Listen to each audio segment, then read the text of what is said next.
तरीके से हमारी टीम का प्रदर्शन रहा तो लोग बागों ने एक ट्रेंड चलाया कि वो मोदी जी जो है, मोदी जी को पनौती बोल दिया लोगों ने। जानकारी का इन्हें अभाव है। इनको ये लगता है इन लोगों को कि 2014 के बाद से ही दुनिया शुरू हुई है, उससे पहले वो पूरा पाषाण काल चलता था। 2014 से पहले की जो बातें हैं वो इन लोगों को ध्यान नहीं है, इनकी स्मृति उसमें खत्म हो चुकी। तो सबसे ज्यादा जातिवाद तो देखा जाए हमारी टीम में और शुरू से ही है, और इसी वजह से कहीं ना कहीं हमें लगता है कि टीम उतना अच्छा प्रदर्शन नहीं कर पा रही है। 2014 के बाद से हम लगातार जो है आईसीसी की 9 ट्रॉफी हार चुके, लेकिन हमें इस बात को कहने में कोई गुरेज नहीं है कि हमें बीजेपी और आरएसएस जैसे देश के गद्दारों से, दलालों से देशभक्ति का सर्टिफिकेट नहीं चाहिए। सटीक खबरों का सीधा असर। आप देख रहे हैं एनसीआर समाचार।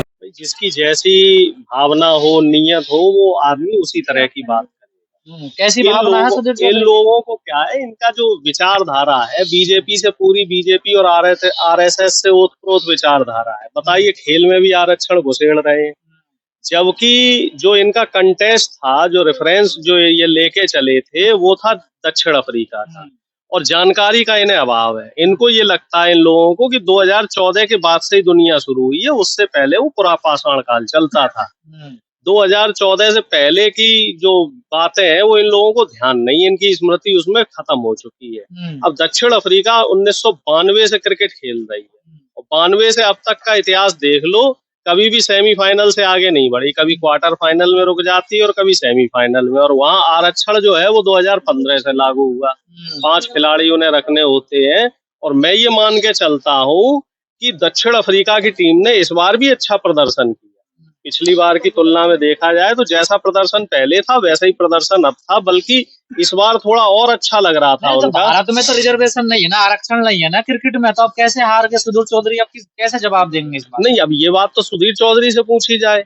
वो ये कह रहे हैं कि साहब ठीक है, भारत में जो है वो आरक्षण नहीं है इसलिए टीम अच्छा खेल रही है। हमें ये बताओ कि टीम में 2 मुसलमान खिलाड़ी और 2 यादव खिलाड़ी यानी कि ओबीसी समाज के हैं, वो दोनों वो भी तब रखे गए जब इनके कुछ प्लेयर घायल हो गए। हार्दिक पांड्या, अगर जो पहली इनकी प्लेइंग 11 थी उसको देखा जाए तो एक मुस्लिम और एक यादव लेके खेल रहे थे, बाकी सारे के सारे मुझे लगता है प्लेयर जो है इनके सवर्ण। सबसे ज्यादा जातिवाद तो देखा जाए हमारी टीम में और शुरू से ही है, और इसी वजह से कहीं ना कहीं हमें लगता है कि टीम उतना अच्छा प्रदर्शन नहीं कर पा रही। और दूसरी चीज ये और देखो, 2014 के बाद से हम लगातार जो है आईसीसी की 9 ट्रॉफी हार चुके हैं, लगातार 9 ट्रॉफी। 14 में हारे, 15 में हारे, 17 में हारे, 19 में हारे, 21 में हारे, और 2 ट्रॉफी हम 23 में हार गए। टेस्ट वाली भी हार गए और ये वनडे वाली भी हार गए।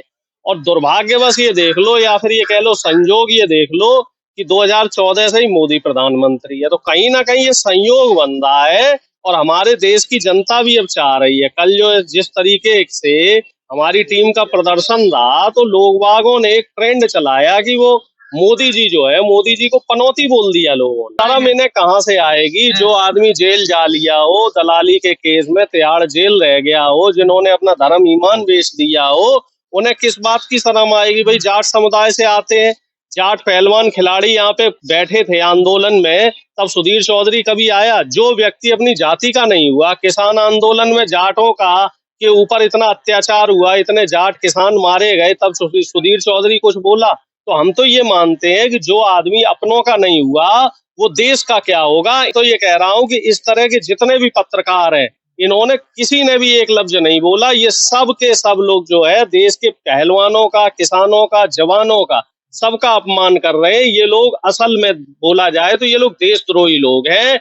इन लोगों को सिर्फ और सिर्फ सत्ता और रुपए पैसे का लालच है, उसके अलावा इन्हें और किसी चीज से कोई प्यार नहीं है। देश में इस समय क्या हो रहा है, महत्वपूर्ण 5 राज्यों के चुनाव चल रहे हैं, इसके अलावा जो है आपकी महंगाई, बेरोजगारी को लेके समस्याएं चल रही हैं। 69,000 शिक्षक इको गार्डन में रात में जो है खुली छत के नीचे सो रहे हैं, उसको दिखाओ। वहां पे 23,000 छात्रों का जो भर्तियां हैं उसमें घोटाला योगी सरकार कर रही है। देंगे अब तो इंडिया वर्ल्ड कप हार गई ना। नहीं, अब मैं तो पूछना चाह रहा हूँ आपके चैनल के माध्यम से, अब सुधीर चौधरी आ जाए, अब बताएं भैया, अब तो आरक्षण भी नहीं है टीम इंडिया में, अब काबिलियत कहाँ चली गई?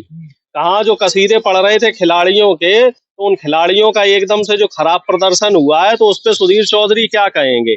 देखो, मैं एक चीज और भी कहना चाहता हूँ कि खेल को, धर्म को राजनीति से अलग रखना चाहिए, लेकिन हमारे देश में खेल और धर्म जो है वो राजनीति का विषय बन गया। मोटेरा स्टेडियम के बाद इस स्टेडियम का नाम हुआ सरदार पटेल स्टेडियम, और फिर हुआ नरेंद्र मोदी स्टेडियम। तो सरदार पटेल का नाम तो बिल्कुल गायब कर दिया कमेंटरेटर ने, सीधा सीधा बोला भाई पहले इसका नाम था मोटेरा स्टेडियम, फिर हो गया नरेंद्र मोदी स्टेडियम। ये लोग इसी तरीके से इतिहास को बदल रहे हैं। नौकरियां ये नहीं दे रहे दलितों पिछड़ों को, महंगाई पे ये लोग काम नहीं कर रहे जी।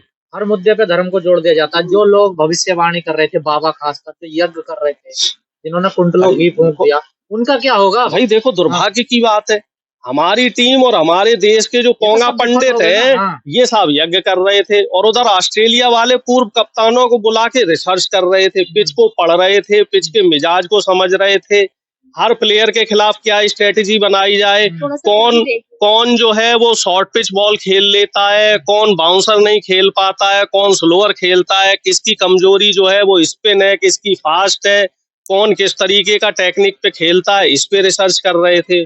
और हमारे यहाँ हवन यज्ञ चल रहे थे, हमारे यहाँ साहब घी की आहुति दी जा रही थी, हमारे यहाँ तमाम जो है मंत्रोच्चारण हो रहे थे, और उसके बाद देखिए क्या हुआ।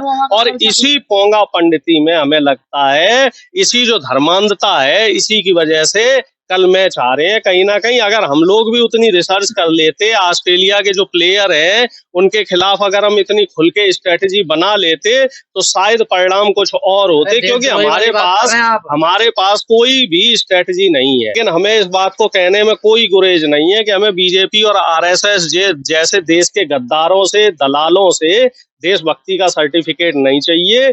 ये लोग देश की जो गरीब जनता है उससे पैसा ले रहे हैं टैक्स के रूप में, और उसका फायदा किसे दे रहे हैं? बड़े बड़े पूंजीपतियों को। आपको जानकारी होगी कि 25 लाख करोड़ हमारे देश का जो है वो बड़े बड़े पूंजीपतियों और व्यापारियों का बट्टे खाते में डाल दिया गया, और वो पैसा किसका था? हमारा और आपका टैक्स का पैसा था।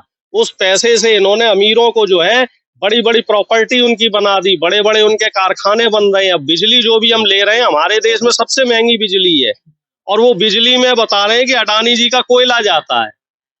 10% कोयला जो है वो अडानी का कोयला जा रहा है, और अडानी का कोयला जो है वो नॉर्मल जो कोयला है उससे कई गुना महंगा है।